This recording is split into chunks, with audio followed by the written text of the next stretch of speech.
कि हम 3 हों, 13 हों या 30 हों, हम तुम्हारे बाप थे, बाप हैं और बाप रहेंगे। तुम उन अंग्रेजों की मुखबिरी करते रह गए, तुम उन मुगलों की मुखबिरी करते रह गए और तुम हम पे आरोप लगाओगे कि हमने दमन किया। और 5000 साल, मतलब 5000 साल से पानी नहीं पीने दूंगा, आप जिंदा रहोगे साहब। ब्राह्मण की अगर मैं तारीफ करने पे आ जाऊं तो कहते हैं कि युग खत्म हो जाए। जीरो किसने दिया था? इस चोटी वाले ने ही दिया था। राजनीति शास्त्र देने वाला कौन है? ये चोटी वाला है, समझ गए? ये तिलक वाला है। ब्राह्मण और क्षत्रिय एक दूसरे के पूरक थे, हैं और रहेंगे। रावण भगवान राम का शत्रु था, उसने माता सीता का हरण किया था, प्रभु श्री राम की पत्नी का हरण किया था। बावजूद इसके जब अंतिम समय आया और राम जी ने बाण मारा और रावण जब मरने लगा ना, तो उसके मुख से क्या निकला? हे राम। और हे राम कहते ही वो पाप से मुक्त हो गया और उसकी मुक्ति हो गई। क्या मिल गई? मुक्ति मिल गई। तो मैं कह रहा हूं, आप साजिश में भी अगर मेरे प्रभु श्री राम का नाम ले रहे हो, मेरे प्रभु श्री कृष्ण का नाम ले रहे हो, मेरे भोलेनाथ का नाम ले रहे हो, तो भी तुम अपना उद्धार ही कर रहे हो, समझ गए? क्योंकि कलयुग केवल नाम आधारा, सुमिर सुमिर नर उतर ही पारा। ये बात हमेशा याद रखना। कलयुग में ये बोला गया कि कलयुग केवल नाम आधारा, सुमिर सुमिर नर उतर ही पारा। और आप भगवान का सिर्फ नाम लेकर पार उतर सकते हैं, समझ गए? तो अगर आप अनजाने में नाम ले लो या साजिश में नाम ले लो या जैसे भी नाम ले लो, राम नाम भज लो, आपका कल्याण है। क्योंकि एक नाम सत्य है, वो नाम राम है, समझ गए? लेकिन सर, मैं राम जी के ऊपर एक और बात बोलना चाहता हूं। मुझे एक कवि हैं अमन अक्षर जी, अमन अक्षर जी की वो कविता मेरे दिल में हमेशा घर करती है। पूरी कविता सुनिएगा और देखिएगा, अगर आप भाव विभोर ना हो जाएं तो बताइएगा। और उसकी मुझे कुछ लाइनें जो याद है मैं वो बता देता हूं कि सारा जग है प्रेरणा, प्रभाव सिर्फ राम है, भाव सूचियां बहुत हैं, भाव सिर्फ राम है। क्या? कि सारा जग है प्रेरणा, लेकिन प्रभाव सिर्फ राम है, और भाव सूचियां बहुत हैं, लेकिन भाव सिर्फ राम है। अमन अक्षर जी की ये कविता आप लोग सुनिएगा ना, मैं कहता हूं भाव विभोर हो जाएंगे, रोंगटे खड़े हो जाएंगे, आपकी आंखों से आंसू आ जाएंगे। और उन्होंने बताया कि राम थे कौन, राम है कौन और राम रहेंगे कौन, समझ गए?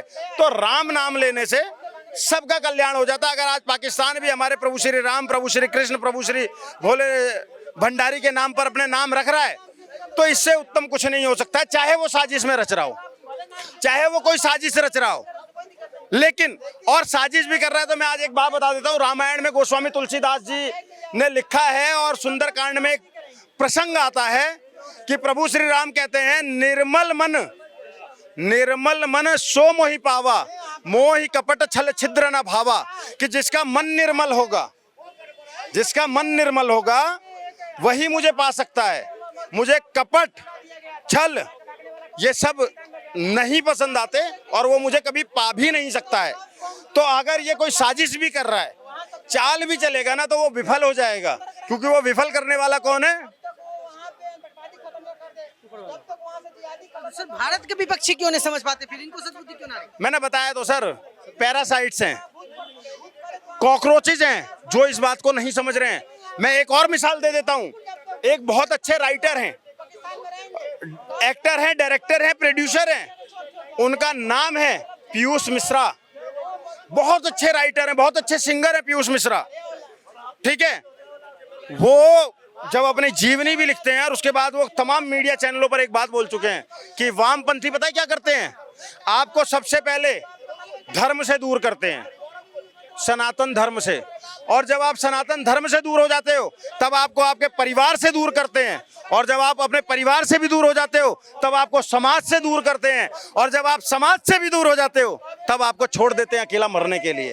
और तब तक बहुत देर हो चुकी होती है। पीयूष मिश्रा वामपंथी थे, उन्होंने भी भगवान के बारे में बोला, उन्होंने भी सनातन के बारे में बोला, उन्होंने देश के उसमें बोला, लेकिन क्या हुआ अंत में? शरणम गच्छामि। लेकिन सर आप कह रहे हैं बहुत अच्छी बातें आपने की हिंदुत्व के बारे में, लेकिन ये लोग तो आरोप लगाते हैं कि चंद 3% लोग हैं भारत में, वे भारत को कंट्रोल करते हैं और वो ब्राह्मणवाद की बात पे आ जाते हैं, कहते हैं वही चलाते हैं और लोगों को डिवाइड करते हैं सर। ये जितने भी लोग हमें 3% बताते हैं ना सवर्णों को, सबसे पहले तो उनको एक बात बता दूं कि हम 3 हों, 13 हों या 30 हों, हम तुम्हारे बाप थे, बाप हैं और बाप रहेंगे, पहली बात। अब दूसरी बात बता देता हूं, जितने भी लोग, इनका मैथ खराब है। सिर्फ ब्राह्मण की बात करूं, सवर्ण तो वैसे 42% है, लेकिन अगर सिर्फ ब्राह्मण की भी बात करूं ना, तो आप जब गिनने पे आएंगे, जनसंख्या कराएंगे, 17 से 18% निकलेंगे। और कैसे निकलेंगे? कितने ब्राह्मण हैं आपको पता है? गौड़ ब्राह्मण अलग होते हैं, सरयू पारीण अलग होते हैं, मैथिल अलग होते हैं, कितने प्रकार के ब्राह्मण हैं, सारस्वत अलग हैं, उसके बाद में त्यागी ब्राह्मण हैं, भूमिहार ब्राह्मण हैं, समझ गए? इतने सा आप गिनिए ना, जनसंख्या करिए ना सारे ब्राह्मणों की, पूरे देश में फैला ब्राह्मण है। तो ब्राह्मणों की जनसंख्या या ठाकुरों की जनसंख्या पे आप मत जाओ। और हमारा इतिहास भी रहा है, राणा प्रताप जी कितनी सेना लेकर लड़ रहे थे जब अकबर की सेना से, और हमारे उसमें तो कहा गया है, मैं तो पूरे सनातन को लेकर चलता हूं। गुरु गोविंद सिंह जी भी क्या कहते हैं? 1.25 लाख तो एक लड़ाऊं, ता गोविंद सिंह नाम धराऊं, समझ गए? हमारे अकेले भगवान परशुराम है वंश का नाश कर देते हैं, सहस्त्र बाहु को मार देते हैं, अकेले सहस्त्र बाहु, 1000 बाहु बल वाला, समझ? हमारी अकेली एक वीरांगना मात्र 23 साल की ब्राह्मण की बेटी रानी लक्ष्मीबाई, उनके लिए सुभद्रा कुमारी चौहान जी ने जो लिखा ना, वो जाकर आप पढ़िए कि अभी उम्र कुल 23 की थी, मनुज नहीं अवतारी थी, हमको जिंदा करने आई, वंश स्वतंत्रता नारी थी, दिखा गई पट सिखा गई, हमको जो सीख सिखानी थी, बूंदे ले हर बोलो के मुंह, हमने सुनी कहानी थी, खूब लड़ी मर्दानी वह तो झांसी वाली रानी थी। और शुरुआत कहां से होती है कि सिंहासन हील उठे, सिंहासन हील उठे, राजवंशों ने बिरकुटी तानी थी, बूढ़े भारत में भी आई फिर से नई जवानी थी, चमक उठी सन 57 में वह तलवार पुरानी थी, बूंदे ले हर बोलो के मुंह, हमने सुनी कहानी थी, खूब लड़ी मर्दानी वह तो झांसी वाली रानी थी। लक्ष्मी थी या दुर्गा थी, वह स्वयं वीरता की अवतार, देख मराठे पुलकित होते उसकी तलवारों के वार, नकली युद्ध और व्यूह की रचना और खेलना खूब शिकार, सैन्य घेरना दुर्ग तोड़ना, ये थे उसके प्रिय खिलवाड़। महाराष्ट्र कुल देवी भी जिसकी आराध्य भवानी थी, बूंदे ले हर बोलो के मुंह, हमने सुनी कहानी थी, खूब लड़ी मर्दानी वो तो झांसी वाली रानी थी। उदित हुआ सौभाग्य मुदित महलों में उजियाली छाई, मैं काट काट के कविता पढ़ रहा हूं क्योंकि बहुत लंबी कविता है, लेकिन जो विशेष लाइन है उसको पढ़िए, सुनिएगा। उदित हुआ सौभाग्य मुदित महलों में उजियाली छाई, किंतु काली गति चुपके चुपके काली घटा घेर लाई, और तीर चलाने वाले कर में उसे चूड़ियां कब, भाई मेरे रोंगटे खड़े हो रहे हैं, रानी लक्ष्मीबाई का नाम लेते ये रोंगटे खड़े हो जाते हैं। वो ब्राह्मण की बेटी 23 साल की थी कि उदित हुआ सौभाग्य मुदित महलों में उजियाली छाई, किंतु कालगति चुपके चुपके काली घटा घेर लाई, और तीर चलाने वाले कर में उसे चूड़ियां कब भाई, रानी विधवा हुई हाय विधि को भी नहीं दया आई, निसंतान मरे राजा जी, रानी शोक समानी थी, बूंदे ले हर बोलो के मुंह, हमने सुनी कहानी थी, खूब लड़ी मर्दानी वह तो झांसी वाली रानी थी। समझ गए? तो इस तरीके से एक और संदर्भ आता है कि पूरी कविताएं अगर सुनोगे तो मैं मतलब टाइम बहुत है, सुना दूंगा। तो रानी लक्ष्मीबाई के ऊपर पे इस लेवल पे जब आप पढ़ोगे ना, वो एक ब्राह्मण की बेटी थी साहब और 23 साल की थी। कहते हैं अपना बच्चा पीठ पे बांध के अंग्रेजों की दास्ता स्वीकार नहीं करी थी। ग्वालियर नरेश ने जब घुटने टेक दिए थे ना, तो ग्वालियर पर भी अधिकार कर लिया था कि कानपुर के नाना की मुंह बोली बहन छबीली थी, बरछी ढाल कृपाण कटारी उसकी यही सहेली थी, वीर शिवाजी की गाथाएं उसको याद जुबानी थी। समझ गए? वो थी रानी लक्ष्मीबाई।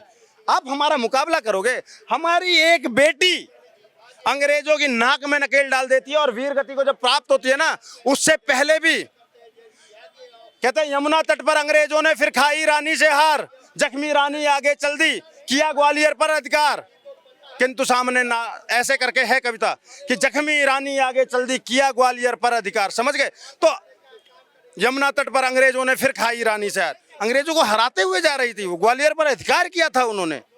एक वीरांगना की। अब मैं दूसरे ब्राह्मण की बता देता हूं आपको। ऐसी लिस्ट तो बहुत बड़ी है, क्योंकि अगर मैं शुरू करूंगा तो हमारा तो ब्राह्मण की अगर मैं तारीफ करने पे आ जाऊं तो कहते हैं कि युग खत्म हो जाए। 0 किसने दिया था? इस चोटी वाले ने ही दिया था। क्या दिया था? राजनीति शास्त्र देने वाला कौन है? ये चोटी वाला है, समझ गए? ये तिलक वाला है। तो हमने तो 0 से लेके मेडिकल साइंस तक सब कुछ दिया है। आप हमारा मुकाबला करोगे? मैं फिर से एक बात कोट कर देता हूं, और हमारे लोनी के विधायक नंदकिशोर गुर्जर भी इस बात को बोलते हैं, और जितने भी प्रबुद्ध जनता है जो एक्चुअल में सनातन को जानती है, वो इस बात को मानती है कि ब्राह्मण सबके बाप थे, बाप हैं और बाप रहेंगे। सर आपने बातें बहुत अच्छी की, बिल्कुल सही बात है, लेकिन सर इसमें यह कि अब ब्राह्मणों की इतनी तारीफ है, लेकिन ये आरोप लगाते हैं कि ब्राह्मण दूसरे लोगों को उठने नहीं देते, जो निचले तबके का है, गरीब है, तमाम लोग हैं। आपने ब्राह्मणों की एक से एक वीर की, एक से एक कहानी सुना दी, लेकिन इनका जो आरोप है कि उठने नहीं देते हैं, ऊपर रहना चाहते हैं हमेशा। नहीं, मैं अभी एक और बात बता दूं।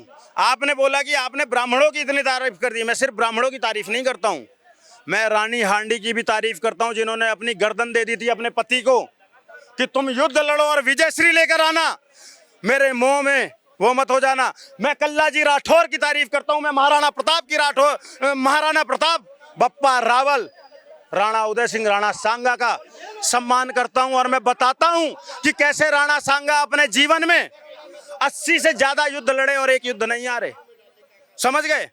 तो ऐसे वीर पुरोधा छत्राणियों ने जने, ऐसे धर्मगुरु और वीर पुरोधा, क्योंकि जब हम राणा प्रताप की बात करेंगे तो हम उनके गुरु राघवेंद्र को नहीं भूल सकते। जब हम संभाजी की बात करेंगे तो उनके मित्र को, कवि कलश को नहीं भूल सकते, समझ गए? जब हम पृथ्वीराज चौहान की बात करेंगे तो उनके साथ वीर गति को प्राप्त होने वाले चंद्रवरदाई को नहीं भूल सकते। ब्राह्मण और क्षत्रिय एक दूसरे के पूरक थे, हैं और रहेंगे, और एक साथ इन्होंने सारे युद्ध लड़े हैं, और हुणा, शक, पाषाण, तुर्क, मुगल, अफगान, अंग्रेज, सबके दांत खट्टे करे हमने। हमारी वीरता का बखान हम कितना करें? आप खुद जाकर पढ़ो, आपको समझ में आ जाएगा। बात से सहमत हूं, लेकिन जो SC ST और वाले, अब आप बोलते हैं कि हमने दमन किया। जी SC ST वाले आरोप लगा, अगर हम दमन कर रहे होते ना साहब, अगर हम दमन कर रहे होते तो जो आज हमें 3% बताते हैं और खुद को 90%, वो 90% कभी नहीं हो पाते। वो आज 3% होते और हम 100% होते। लेकिन हमने क्या किया? रक्त बहाया, बलिदान दिया, और जब देश में अंग्रेजों के बाद आजादी का समय आया तो हमने क्या दे दिया? अपने रजवाड़े दे दिए यार, अपना सोना चांदी, धन दौलत, जमीन जायदाद सब दे दिया देश को। गर्दनें दी, रक्त दिया, जमीन जायदाद सब कुछ दे दिया देश को। फिर हम पे आरोप लगते हैं कि हमने दबाने का प्रयास किया। तुम उन अंग्रेजों की मुखबिरी करते रह गए, तुम उन मुगलों की मुखबिरी करते रह गए, और तुम हम पे आरोप लगाओगे कि हमने दमन किया। और 5000 साल, मतलब 5000 साल से पानी नहीं पीने दूंगा, आप जिंदा रहोगे साहब? आपको प्यास लगी और 5 दिन जी पाओगे आप बिना पानी के? 5000 साल? ये सारी दकियानूसी कहानियां हैं, ये सारी दकियानूसी कहानियां हैं, समझ गए? हमने तो गुहराज केवट को सम्मान दिया, और अपने प्रभु श्री राम ने अपने राज्य अभिषेक में उनको चीफ गेस्ट बुलाया। हमने तो माता सबरी के बेर भी झूठे खा लिए, समझ गए? हम वो थे। लेकिन इस गंदी राजनीति ने सनातन को तोड़ने के लिए, हमें बांटने के लिए इस प्रकार के प्रपंच रचे, झूठ रचे। मैं आज एक बात बताता हूं, बहुत सारे लोगों को नाम नहीं पता होगा। सिकंदर बोलते हैं, उसका नाम असली क्या था? अलेक्जेंडर। अलेक्जेंडर के गुरु का नाम क्या था बताइए? अरस्तु। कि आपको उपहार में क्या चाहिए? तो उसने बोला था कि मुझे एक तो गंगाजल, जी क्या गंगाजल, भारत की मिट्टी, और एक ब्राह्मण दे देना। अच्छा, क्या दे देना? ब्राह्मण, भारत की वो मिट्टी। और जब उसने पूछा कि आप मुझसे कुछ भी मांग सकते थे, कोई राज्य मांग सकते थे, कोई रियासत मांग सकते थे, आपने सिर्फ ये 3 चीजें मांगी, ये तो बहुत आसान है। तो उन्होंने क्या बोला? सुनिए, उन्होंने क्या बोला कि गंगा जल इसलिए चाहिए कि मैं देखना चाहता हूं कि वो कौन सा जल है जिसमें सारी दुनिया अपने पाप धोती है, सारी दुनिया अपने पाप धोती है, और सालों साल तक वो जल रखे रह जाओ, सड़ता नहीं है। वो गंगा जल मुझे देखना है कि जिसमें सबके पाप धुल रहे हैं और वो सालों साल रखे रहो, सैकड़ों साल, वो पानी सड़ता नहीं है। ऐसा कौन सा जल है, वो देखना है मुझे। दूसरा, उसने बोला कि मुझे मिट्टी इसलिए चाहिए कि ऐसी कौन सी मिट्टी है जिसमें ऐसी औलादें पैदा होती हैं, माएँ ऐसी औलाद संतानों को जन्म देती हैं जो देश और धर्म के लिए गर्दन कटवाना तो मंजूर करते हैं लेकिन झुकाना मंजूर नहीं करते। और तीसरा, ब्राह्मण जब उन्होंने मांगा तो ब्राह्मण में उन्होंने क्या बोला कि ब्राह्मण एक नहीं है। ब्राह्मण को उन्होंने अजगर की संज्ञा दी। अ से अहीर, ज से जाट, ग से गुजर, र से राजपूत। जब ये चारों मिल जाते हैं ना, कौन, अहीर, जाट, गुजर, राजपूत, जब ये चारों मिल जाते हैं ना, तब एक ब्राह्मण बनता है। समझ गए? ये संज्ञा दी थी उन्होंने, और वो यहां से वार करता है। इस ब्राह्मण का दिमाग इतना चलता है कि सिर्फ एक चोटी खुलने पे ना नंद वंश का नाश करके और मौर्य वंश की स्थापना कर देता है। वो है हम, वो है हम, जिस सिर्फ चोटी का और अपमान का बदला लेने के लिए एक पूरे वंश का नाश कर देते हैं और नए वंश की स्थापना कर देते हैं, जिसको कहा गया मौर्य वंश। अब आप बताइए, उसी बहुजन समाज में मौर्य वंश वाले आज कह रहे हैं, वो मौर्य लिखते हैं और वो क्या कह रहे हैं कि हमारा शोषण किया। अबे भाई, एक ब्राह्मण ने जिसका नाम चाणक्य था, उसने तुम्हारे वंश की स्थापना करा दी, चक्रवर्ती सम्राट बना दिया। तुम कह रहे हो कि हमने शोषण किया।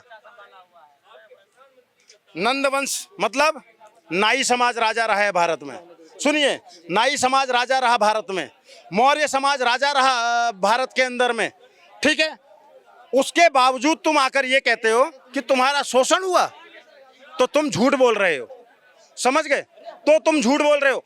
जो अंबेडकर जी के बारे में ये लोग कहते हैं कि अंबेडकर जी बताते हैं ये करता है वो करता। अंबेडकर के पिता कौन थे? अंबेडकर के पिता क्या अंग्रेजों के यहाँ नौकरी नहीं करते थे, अधीनस्थ? वो गरीब थे। अंग्रेजों के यहाँ नौकरी कर रहे थे, वो गरीब थे। मेरे परदादा दादा सब लड़ रहे थे देश के लिए, हम अमीर थे, है ना। और जो अंग्रेजों के यहाँ नौकरी कर रहे थे वो गरीब थे, उनको पढ़ने से रोका गया और वो ऐसे बैरिस्टर बन गए। मजाक चल रहा है क्या?